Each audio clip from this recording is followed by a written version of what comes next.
ఇప్పుడు టీడీపీ ప్రభుత్వం ఫామ్ చేయబోతుంది. అన్నయ్య చెప్పినట్టు ఎవరైతే సజ్జల రామకృష్ణారెడ్డి అని గాడిద కొడుకున్నాడు, అదేవిధంగా వాళ్ళ కొడుకు డెకైట్ నా కొడుకు ఒకడు ఉంటాడు. ఎవరు మాట్లాడితే వాళ్ళ కూతుర్ల ఫోటోలు, అక్కల ఫోటోలు, చెల్లెళ్ళ ఫోటోలు మార్పింగ్ చేసి బట్టలు ఓడదీసి కామెంట్లు పెట్టే నా కొడుకు కూడా భార్గవ రెడ్డి ఉన్నాడు. వాడి మీద కూడా ఇమీడియట్లీ చర్య తీసుకోవాలని మనస్ఫూర్తి కోరుకుంటున్నాను.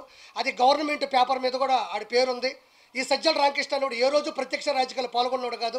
ఈడు ప్రభుత్వ సలహాదారుడు, ఒకప్పుడు sub editor, chief editor, junior editor, Eenadu పత్రికలు కూడా చేస్తున్నాడు ఈ గాడిద కొడుకు కూడా. వీళ్ళందరూ బలోపేతం వల్ల ఈరోజు భార్గవ రెడ్డి, అవినాష్ రెడ్డి వీళ్ళందరి వల్ల కూడా ఒక బాబాయ్ అనే వ్యక్తి చనిపోయినాడు. 31 పెండింగ్ కేసులు ఉన్నాయి. ఖచ్చితంగా రేపు గవర్నమెంట్ ఫామ్ అయిన తర్వాత ఫస్ట్ చేసేటి ఏంటంటే తిరుమల అకౌంట్. నేను ఫస్ట్ నుంచి చెప్తా ఉండా, తిరుమల వెంకన్నతో పెట్టుకున్న ఎవడైనా సరే నాశనం అయిపోతారు. ఫస్ట్ నుంచి చెప్తానే ఉన్నాను నేను చాలా గట్టిగా. అదేవిధంగా వెంకటేశ్వర స్వామితో, శ్రీనివాసుడితో, గోవిందుడితో ఎవడైతే పెట్టుకున్నాడో ఇలా నాయన, ఆయనే పోయాడు అడవిలో పడి. ఈడెంత అంటాను నేను డైరెక్ట్గా. ఈరోజు 165 సీట్లు వచ్చాయంటే కేవలం పవన్ కళ్యాణ్కి మద్దతు కావచ్చు, బీజేపీ మద్దతు కావచ్చు, చంద్రబాబు గారి ఆయన పడ్డ కష్టం కావచ్చు, వాళ్ళ అబ్బాయి యొక్క తెలివితేటలు కావచ్చు, ప్రజలు చైతన్యం కావచ్చు, ఇవన్నీ పక్కన పెట్టుకుంటే కేవలం వెంకటేశ్వర స్వామితో పెట్టుకున్న విధానంలో రేపు వెంకన్న సన్నిధిలో పైన ఒక కమిటీ దిగితే 100% జగన్మోహన్ రెడ్డికి బాబాయ్ హత్య కేసు అవసరం లేదు.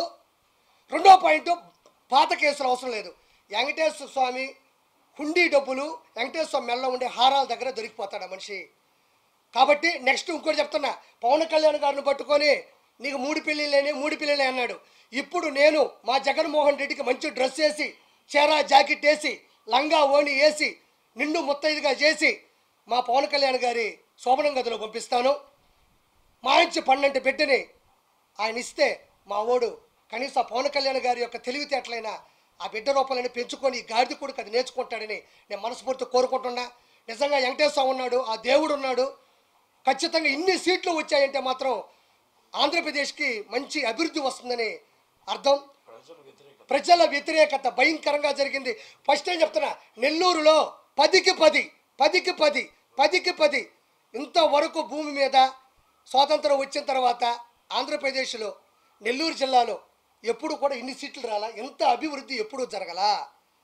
ఖచ్చితంగా వీళ్ళందరి మీద ఎక్కువ పెడతారు. ఎవరి దగ్గరైతే ముండల చేత బూతులు తిట్టించారో, ఎవరైతే బోరుగడ్డలు పంచప్రభాకర్ కావచ్చు, ఆ తర్వాత శ్రీరెడ్డి కావచ్చు, దాని తర్వాత ఈ పోరంబోకు నా కొడుకు, ఈ డెకాయిట్ నా కొడుకు పోసాన కృష్ణమురళి గారు కావచ్చు, ఎవరిని పడితే వాళ్ళని చిరంజీవి గారు లాంటి పెద్ద మనుషులు తిట్టాడు.